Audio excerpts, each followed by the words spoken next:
Finally. How you been? Oh, Feeling? bro, man, like it's been crazy. It's been crazy. Yeah. It's been crazy. Like Exciting though. very, Yeah. very much so. And the crazy part about I feel like this season of life is that career-wise, it's everything is great. You know, the more every time we talk Yeah. about business and things like that. Yeah. Music, it's great. Life is crazy. Yeah. Like life is crazy. Like Good crazy, really, bad crazy, just like crazy crazy. just things you can't control and realizing that there's certain things, people's health, your family members, like you know what I'm saying, Yeah. real life. Yeah. It's crazy to feel like you could be at on such a high, like at such a peak, and then feel like, man, so weighted at the same time. I hate that you're putting it in those, like you're wording it that way, because that's the reality that I think I escape.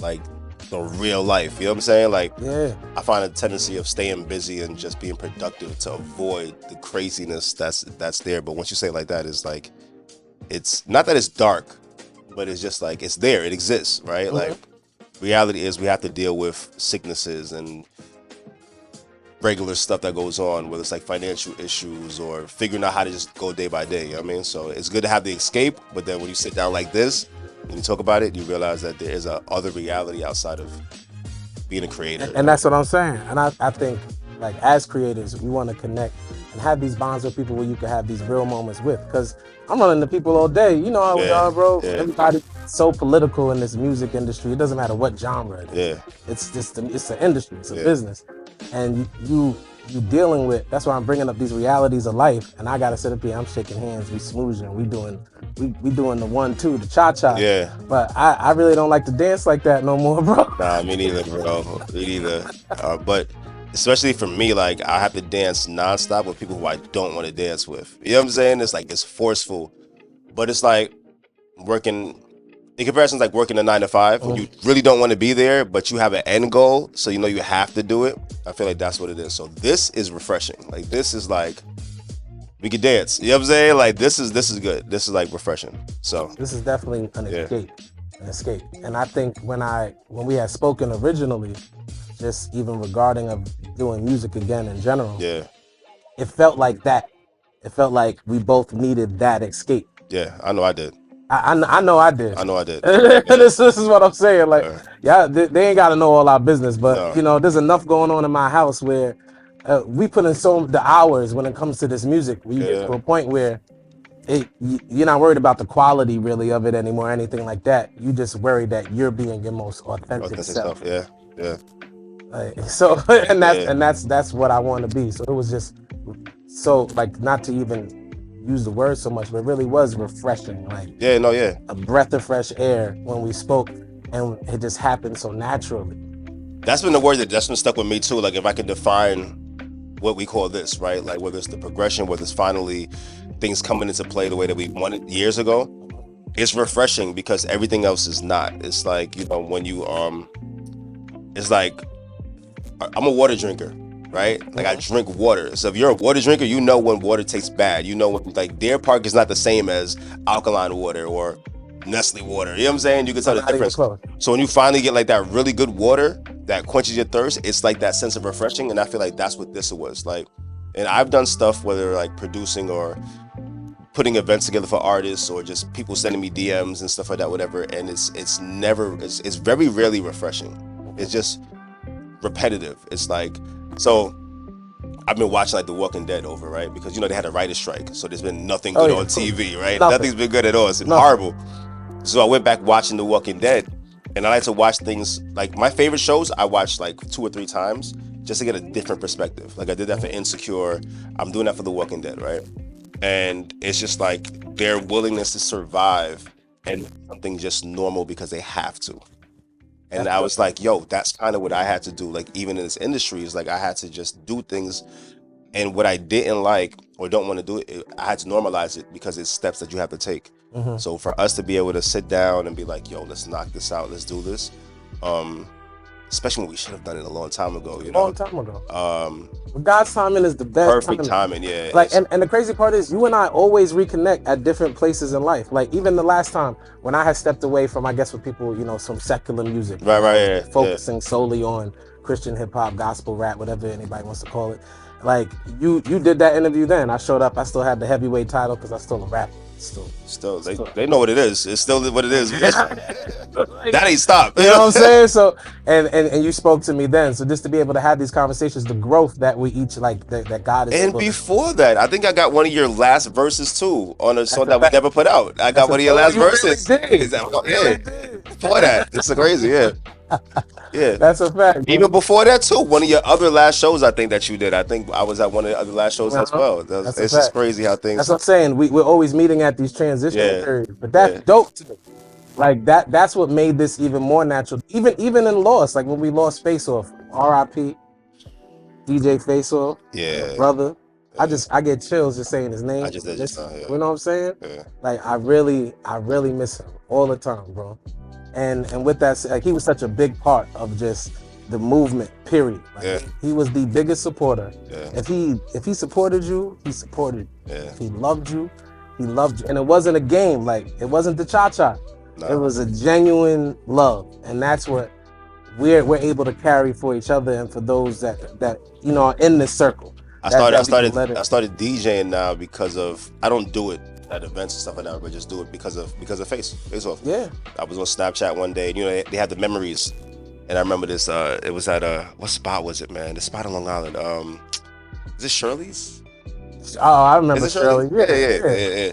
And I remember one of the last events that Face Off was at was Shirley's. He was DJing, and then I was around there DJing as well, and he would show me a couple of things, and he was laughing and joking. He's like, "Oh, now you with a DJ." Sid wants to do everything, but it just his spirit was just amazing, bro. Like I'm not saying this because we know him and this is our brother, but and not to be cliche, but I haven't met too many people after him that's been like him. You know, like just his spirit and stuff like that. Straight like that. He talking about you do too much. The last time Face Off came to my house, he rapped. Bro, he freaked out. Excuse me? Face Off. I think I have the video. If I don't, Davina, do I have that video? We'll get it later. It's on my phone. Like he rapped. We were all chilling. Me, him, and Johnny. My boy Johnny Kilroy. We were chilling, and he came downstairs. And everybody know I love me some wine when I drop water. No, yeah, of course, yeah. I know you got some wine somewhere around here. He found him a bottle of wine at the time. Oh, and it was a rap. And he started rap, but it was nice, bro. Like he was nice. It blew my mind. Like he was fire. Yeah. He was fire. Rest in peace, man. Yeah. DJ Face Off. Kenny, man, we love you. We miss you. And this project is for you. This is why we did what we did. Yeah. For the humble ones. Yeah. For the humble ones. And that's what I'm saying. Like real life humbles you. Like this is why I know people don't be they try to live two different lifestyles. That's why I was talking about the dance. Like career is great. Music is great. Real life, like things you can't control, that humbles you. Yeah. This is for those of us who understand that, who don't live up here because we know like tomorrow you could lose everything. Yeah, that's a fact. That's even for me. That realization has made me intentional with everything that I do. Like I've always been intentional, but just on purpose. Like you know what I'm saying? Like to the point that I have to dot every I and cross every T. You know what I mean? Because like we feel like we have tomorrow, and that's the ego and pride in us, right? Like every day I wake up and it's like, yo, this is a blessing because there's so many people who didn't wake up. You know what I mean? And like I have a sister who's been battling cancer for years, and just every week or two we hear different stories about what's going on with her health, right? And for me, just even seeing like her not transitioning, but her just like going from like being really, really big to losing a lot of weight to not having an appetite to her being depressed and stuff like that, whatever. So she's like a direct focus for me to be like, yo, life is not really promised because... Nah, I'm going to get you. On the last song, we're going to get to the music. On the last song, when I was praying for everybody. That's my joint. I got my sister, I said I'm praying for my sister. She's battling cancer. And that's what I'm talking about when we connect, how things just be, it's crazy, bro. Yeah. So I not only do I empathize, I sympathize. Like, I completely understand what you're saying right now. Yeah. And because of that, like, as good as we can become, as great as long as God allows our reach to be in this music with our industry, the quality we put out, at the end of the day, it's about love and understanding and you know what I'm saying? And keeping ourselves at a grounded place, because I'd rather if I fall from my feet, I'm gonna scrape my knee. If I fall from the top of the ladder, I'm gonna break my neck. Yeah. So I think a lot of people experience that neck breaking thing, unfortunately, in the music industry. Because because when they could just scrape their knee, you ain't got to put yourself on this pedestal, on this high place. Like, you could be as great as you are without carrying yourself like you are, like this monstrosity of a person. Like, flesh, blood. Yeah, and that's always been like the way that I've always moved, where I didn't care about being the face of something. You know what I'm saying? Like, I didn't care about being. I know you play the background well, bro, and to the point that even sometimes I not that I couldn't step in front more, but it's like I always cared about putting everybody else forward and me just being in the background. And you know, it has its pros and its cons, but I just felt like elevating myself or putting myself out there. In all my favorite movies, the people that were the loudest died. That's true. Right? Or they failed, right? Whether it's Paid in Full, whether it's New Jack City, whether it's whatever you could think of, right? When they were quiet, they were good. When they got quiet money, they were fine. The moment that any attention was brought to them, something bad happened to them.